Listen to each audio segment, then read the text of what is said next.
everybody. Hope you're going well. My name is Sophie Mathieu, Head of Partnerships for Propel by MIPIM Events. Thank you for joining us today. New day, new topic.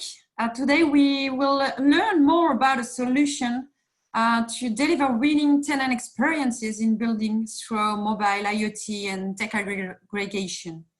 I'm pleased to welcome today Chase Garbarino, CEO of HQO, to talk about this. Chase, how are you today? From Boston, right? Yes, very good. Hello, bonjour, hola, ciao. I know we have people all across Europe, so thank you so much for having me. Doing well. The sun is out, shining, so it's a good day. Awesome. So in a few minutes, a few seconds, the stage will be yours. But just want you to precise that each of you guys can ask questions in the Q&A module, and Chase will answer them right after his presentation. So we'll have like 10 minutes or a few more if you have a lot of questions. So Chase, you can share your screen, and we are listen to you. All right, great. So,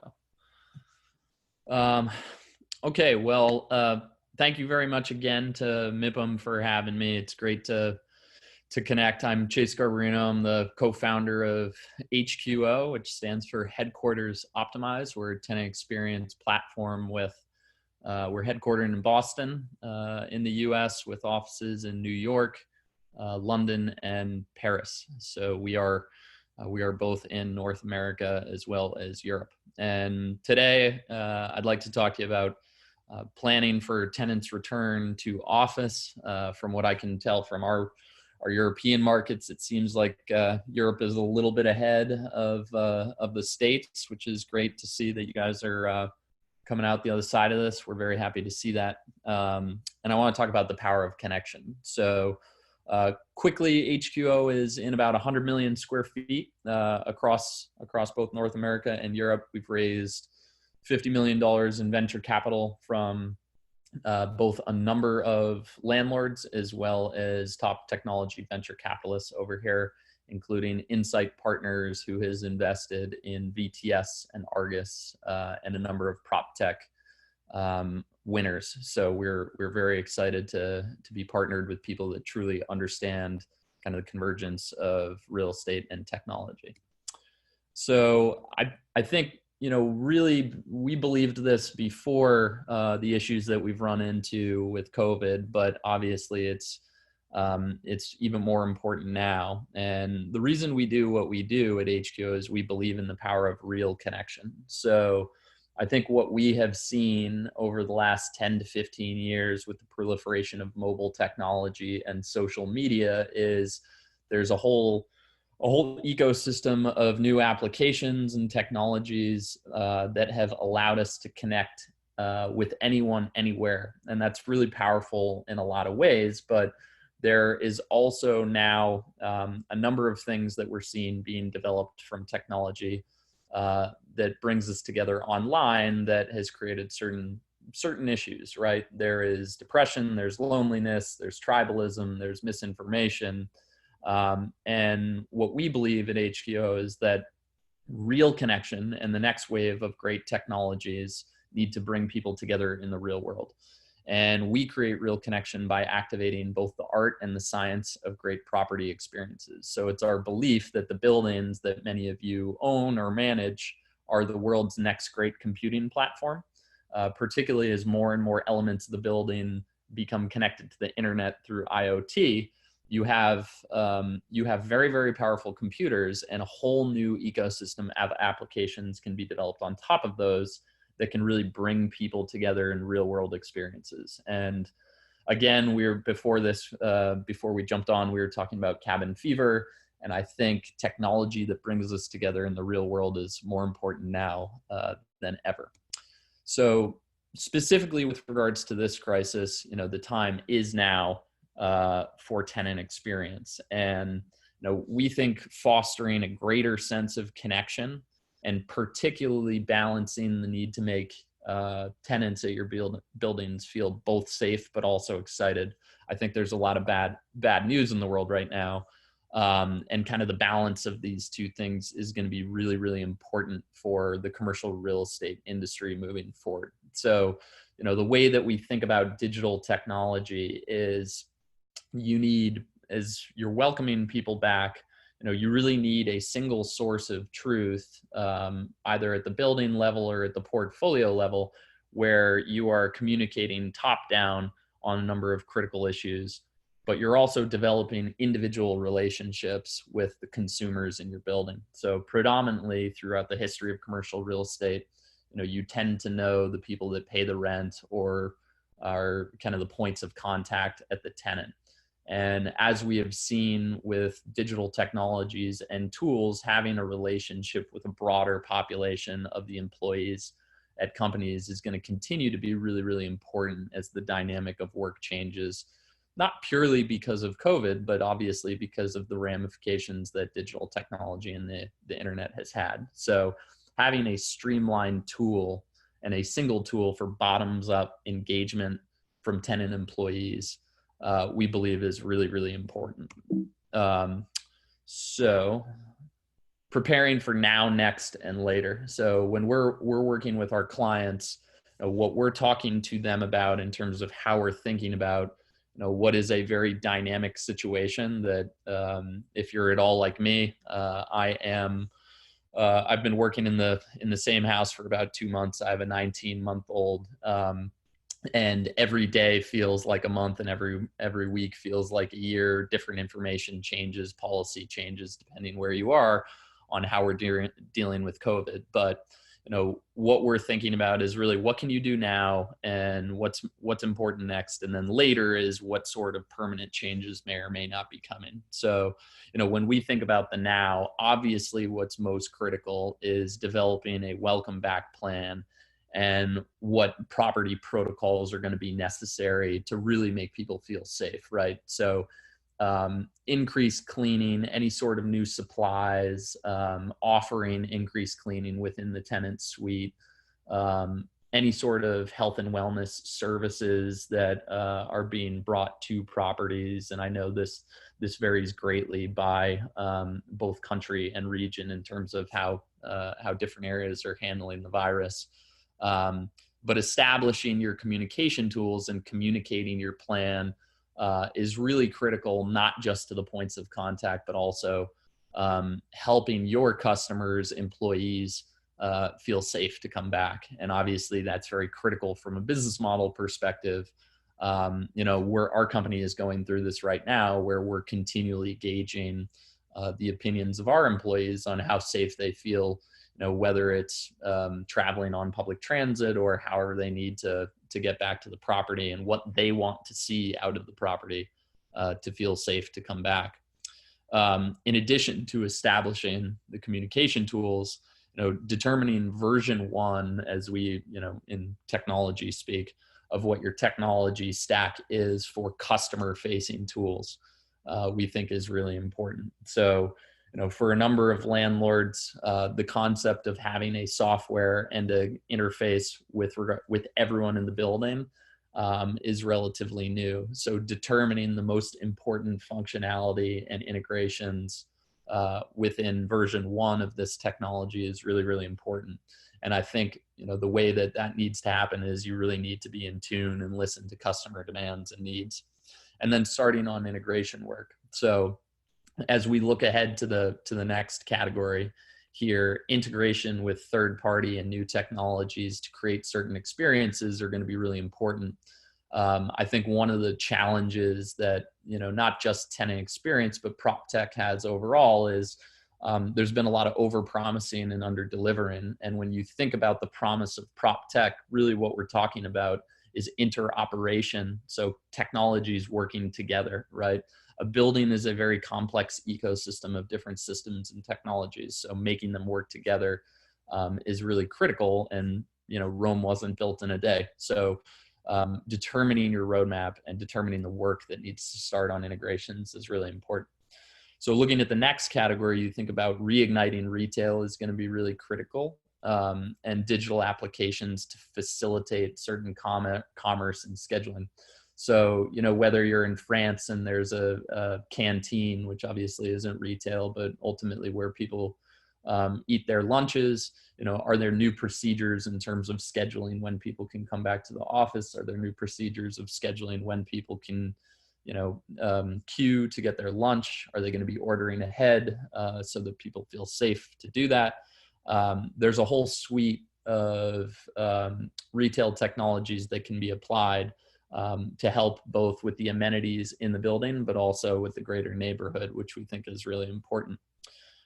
Communicating staggered arrival times and new protocols. Over here in the States, we're seeing the concept of 4 corners within elevators. So at least for the start, some landlords here are saying no more than 4 people in an elevator, 1 in each corner. Obviously, this changes the dynamic of how people need to queue in the lobby. So how can technology start to enable these? This starts to become an awful lot of work for property management teams if they have to manage this in an analog fashion. Enabling touchless experiences and digital access. We think this is really important. So digital visitor management systems, touchless elevators where you might be able to pick your floor on your phone. Again, this is integration work where the software application has to talk to different building systems, but touchless experiences or some certain things that we see, pretty universally will make people feel safer from a cleanliness point of view. And then finally, leveraging technology to facilitate social distancing. So whether it is tiered scheduling or if it's providing certain technology that will enable your tenants to ultimately come up with different office layouts, we think these tools, digital tools, are going to be critical for tenants to feel safe and come back. And then later, ultimately the goal here, we've been talking about smart buildings for decades, right? But the thing that needs to happen for a building to truly at least become somewhat smarter is fully integrated user experience. So how do you think about the day in the life? And we often say the driveway to driveway, or apartment door to apartment door, from the day that they leave to the time they get to your property to the time that they get back home. How do you think about creating a really wonderful holistic experience for the end user of your building? And that needs to come from determining the key features of your property and enabling them through digital technology. And ensuring a direct to user communication is part of the building terms of service. So I think, really thinking about the consumerization of commercial real estate and how you have a relationship with each individual, even as you have with the employer, obviously through the traditional lease construct, is something that's ultimately going to help you develop customer loyalty, prevent churn, and maintain long-term leases. So moving on a little bit, really the 3 categories that we're seeing most important as we think about welcoming people back to work are safety and security, health and wellness, and obviously standing retail back up. Starting with safety and security, what we're seeing from a technology perspective is a number of our clients here in the United States have seen significant user engagement in their HQO applications, including Blackstone at the Willis Tower in Chicago, used to be the Sears Tower, rebranded. They've seen significant engagement from their tenant population, even while they're not at the building, particularly around COVID updates, information about the building protocols, what they're doing from a cleanliness perspective. They have begun to put in streaming health and wellness content through certain partnerships, and they've been doing some more lighthearted things like property trivia, where they had over 1,000 people. Obviously, it's a very big building. They had over 1,000 people play trivia, where they were giving away gift cards to the retailers that are in the building. So they're able to both support their retailers in a time of need, as well as bring people together around the property. So I think these amenity updates, really the critical information is step one, but we've seen some really interesting creative strategy from some of our clients while people are away from the building. Reporting on the elevator queues. So we've got 3 or 4 clients that have started to, when you think about it, if tenants are all coming back at the same time or determining their own schedules, it could be quite chaotic. So we have seen landlords trying to be proactive and truly work as a partner to report on certain different elevator queues, what the process is going to be with regards to what entrances will or will not be open, some innovative use of the service elevator in order to help prevent too much of a logjam as people come back. Any sort of building hour changes, if there are changes to the building hours, which we haven't seen too much of, but we have seen across a couple of our properties have had some adjustments here. With regards to the touchless protocol, a couple of partners that we think are doing a really good job of this. You know, we do work with HID at a number of properties here in the States, and obviously they're owned by Assa Abloy, which is headquartered in Europe. They have updated their digital access technology, and it's been a very good update. So we're live with them at a number of properties, but we're also live with a couple of partners called OpenPath as well as Proxy, which are both located in California. They've got really interesting technology that spans voice technology so that you can use voice command to open certain doors. They've got facial recognition technology, which can be helpful. So certain doors that are triggered to a door opener can open by, purely reading facial recognition.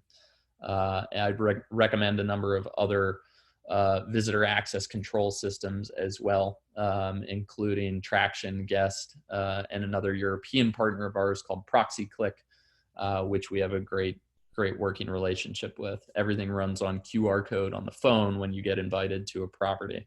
And again, anything to prevent having to physically hand information to people in a lobby, touch a turnstile, touch a button in an elevator. We're seeing that that's a pretty big trend in terms of the things that people are looking for. Transportation updates have also been really important. So at least here in the States, and I'm sure there's some similar sentiment in Europe, a lot of obviously there's some indication that public transportation, crowded public transportation can accelerate the spread of COVID. And, we operate a number of properties in both Boston and New York City that have been hit pretty hard. So, one of the big hurdles for people to ultimately make it back to the office is how they feel with regards to their commute. So we have seen a number of properties roll out more shuttles to try to address alternative ways to get to a property if people don't feel comfortable on the subway. We have seen certain employers and groups start to think about parking subsidies in order to help ease some of the strain if people are looking to drive into the office. We're hearing a lot about, how do you make them at least make it a little bit more convenient from a parking perspective. Which, if everyone starts driving, that's not necessarily going to help some of our city congestion, but anything that you can do from a transportation perspective to at least be sharing information on parking garages, local areas that you might be able to park, we're seeing that that's getting really good engagement. Second category that I've mentioned that I think is really, really interesting is health and wellness. So we are in conversations with a number of healthcare providers that, they themselves have really been forced to move very, very quickly into telemedicine, telehealth. So you think about streaming appointments. And the fact of the matter is in health services, there's a lot of things that can be done, over streaming video, but the delivery of healthcare really you can't do without the physical location, brick and mortar in a number of instances. And we have had a number of healthcare providers approach us about innovative partnerships with property owners and managers, ultimately to kind of combine both the digital and the physical experience. So in a number of US markets, we had already begun pre-COVID to bring certain services to the property. So low touch things like eye exams. In the US here, they have mobile dentist services. So they actually come in and set up a dental chair in an office so you can get a teeth cleaning. Some people aren't totally comfortable with that, but it was quite a popular offering. We had started to see flu shots being brought to the office. You know, the overall trend of making things more convenient, bringing it to the office is a really powerful concept of, you know, as people continue to work remote throughout the crisis, how do you make the value proposition of coming to your place of work really strong for the consumer? And I think making things convenient is something that landlords are uniquely positioned to do. So we have seen obviously the communication of protocol changes and updates. We've started to see a number of properties create sanitation stations. So, you know, extra supplies of hand sanitizer, additional supplies of gloves, masks, things like that. Some folks are getting into temperature screening and checks. There's obviously a lot of liability there, so we want to be careful, but getting a trained professional to come on-prem is quite interesting as well. And then finally, wellness workshops. We're seeing a lot of emphasis on trying to keep employees both physically and mentally healthy. And then finally, reigniting retail. So, you know, we think landlords are in a really unique position to start to lend digital tools to retail tenants and really help connect office and residential tenants to neighborhood retailers. So beyond just communicating some updated protocols and hours of operation, you know, enabling digital promotions direct to the tenant population that are unique to the tenant population. We've seen it's helping create a lot of loyalty for customers with landlords.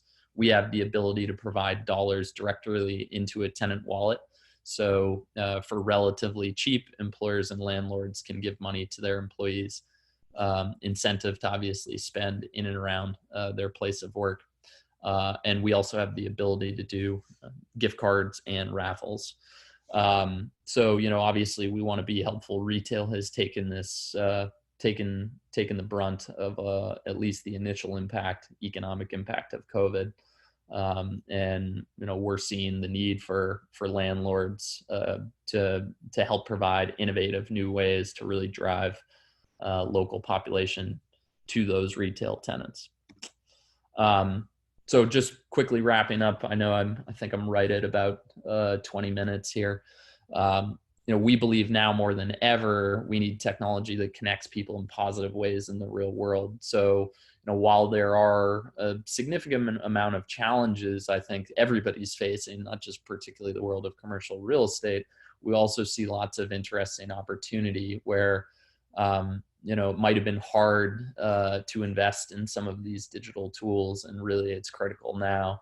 And we think that there's a lot of new value and new opportunity to be driven for landlords and managers coming out of this crisis to really be helpful to their customers. I will pause there. I know we want to set aside some time for Q&A. Yeah, thank you. No worries with that. If you have a bit of more time, we can easily handle the questions. Really interesting. A lot of things to do, and it may seem that this crisis or weird period is a real opportunity for you and the technology you handle to help with this real estate ecosystem. Great. Okay, so we have first question. Yeah, sorry. First question is, how does HQ handle integration of IoT?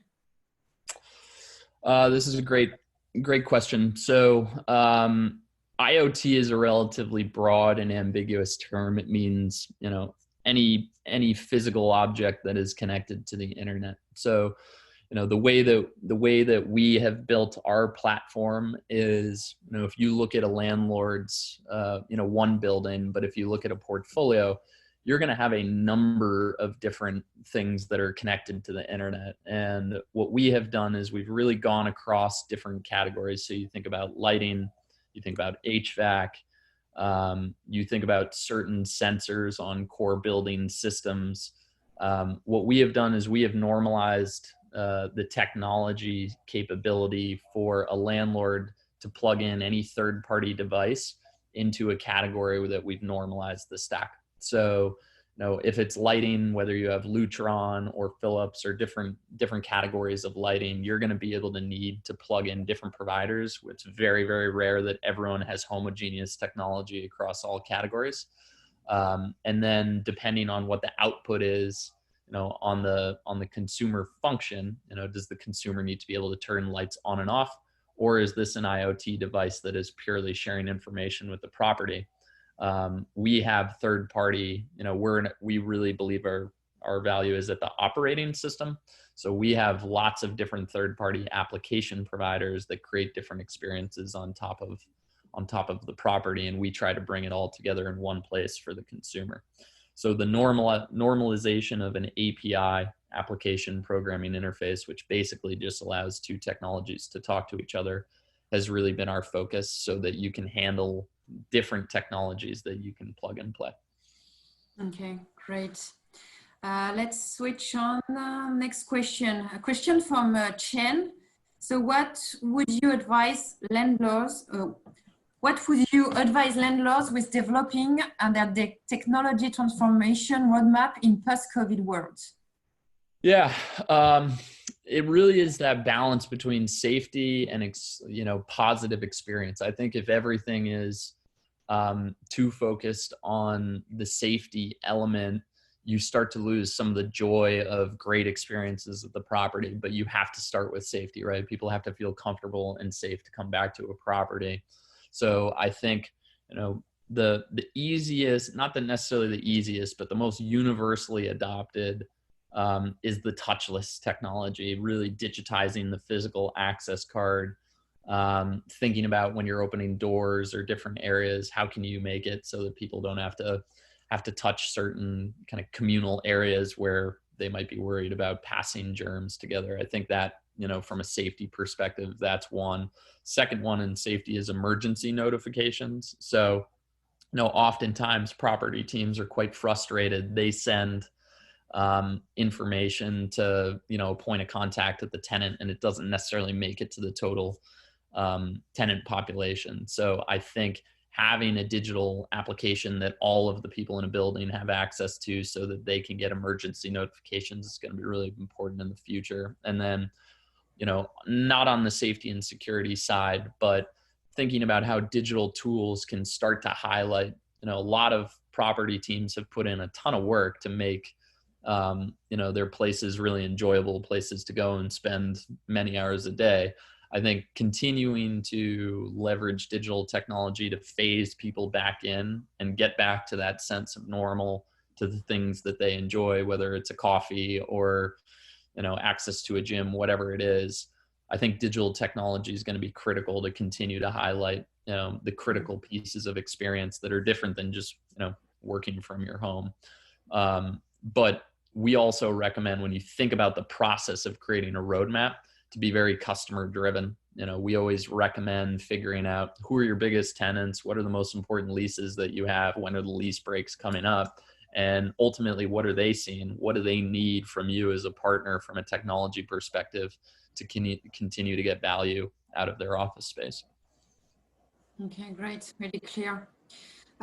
Question from Julien from Gessina, which is a French rate. Mm-hmm. An example of a tech stack for a landlord. What do you mean exactly with the tech stack here in your presentation? Yeah, that's a great question. And I could I'll do this quickly because that could be a whole nother presentation. But, starting at the most foundational layer and the point of technology is data, right? So, when you think about, and particularly I'm quite familiar with Gessina, across your portfolio, there's an immense amount of data that you could be collecting on how people use your buildings on any given day. that could inform the whole life cycle of an asset within the Gecina portfolio. So you think about when you're buying a new asset, when you're leasing up an asset, when you're thinking about negotiating rental rates with different tenants. The more data that you have, obviously, the more informed your business can be. So the foundational part of the tech stack is thinking about how are we going to collect and centralize data and start to organize it. Data alone is not very powerful. Turning data into insights is really critical. So starting on, organizing the data layer is really important. And then the stack that sits on top of that data are really what are the critical parts of the experience at all of your different assets. So at certain properties, every property is unique, right? Like some people might drive to a property, some people might take public transit to another property. You might have a canteen in one property, you might not have one in the other. So thinking about the different technology partners that you have, whether it's a building access system, if it's a visitor management system, figuring out the most critical categories that are universal, and then off of the universal technology providers that you need, what are the unique elements that you need for each property. We think of these buckets across a number of different pillars of experience that, again, I could spend another hour on that, but there are lots of different components that play into this. And when you're thinking about IoT in particular, knowing what building systems you have, knowing what hardware systems you have, figuring out if they can even operate with a software application is really critical to get a holistic experience of what technology you have in a building. So we have a team called Solutions Architecture that essentially becomes an in-house partner to the landlord. What we've seen is property teams, asset managers, you guys are incredibly busy with very, very challenging day jobs. So our Solutions Architecture team will go in, figure out what technology is already in a building and start to create, a 6, 12, 24-month roadmap, depending on the scope of the project, on, how do we start to think about, from an NOI perspective, what are the technology stack that's going to drive profit for you over the long run.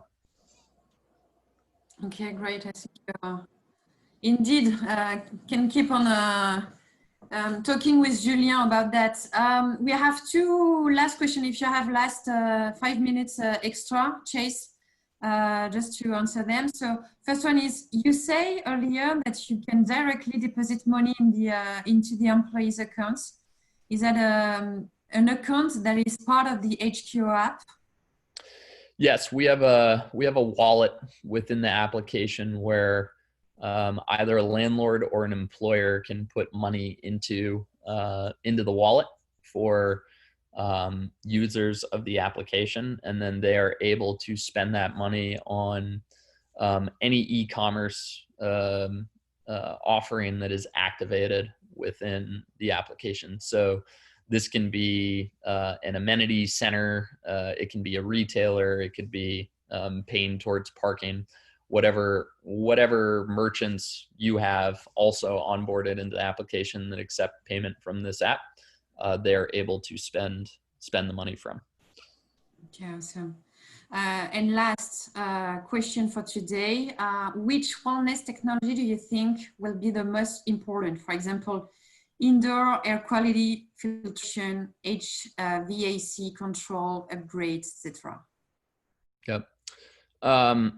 I think this is an interesting question. I sat on a really fascinating webinar where they were talking about updating the air quality systems in buildings. And unless a landlord, and this was an expert from CBRE who mentioned this, they said unless a landlord is truly going to upgrade the air quality filtration to a healthcare, like a hospital standard filtration system, it doesn't make a major impact on whether germs can be transmitted through the air. I'm certainly not an expert in that area, but I found it interesting from a CapEx perspective on just how far you would have to go to really get a return on that technology. I think on the other side, from a air quality perspective, tools to educate the user on things like, you know, how safe it is to come back to a building. I think a lot of landlords are doing a good job, particularly cleaning their properties from what we're seeing, where a lot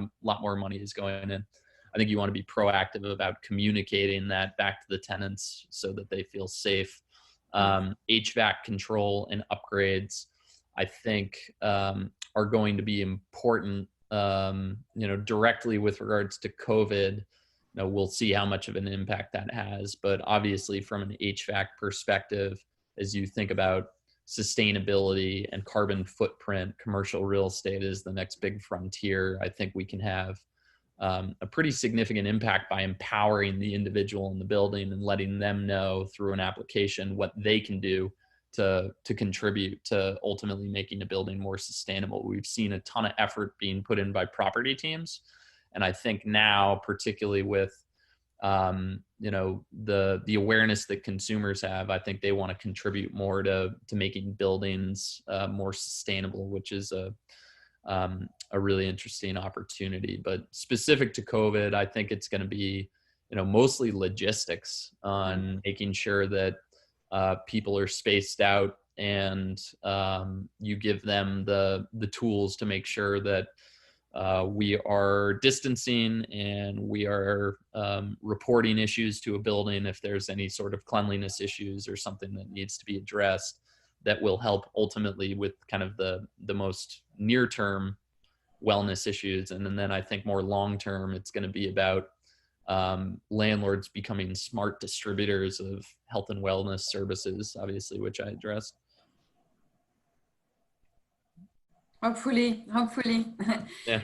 Okay, Chase, thank you very much. It was the last question of today. It was really interesting. I hope you enjoyed this moment with us. And I hope everyone enjoyed this moment with us. So I would thank you, everyone, and see you tomorrow, same time, 4 p.m. Paris time. And enjoy Boston, Chase. Yeah, thank you so much for having me. I really appreciate the opportunity. Thank you. Bye. Be well.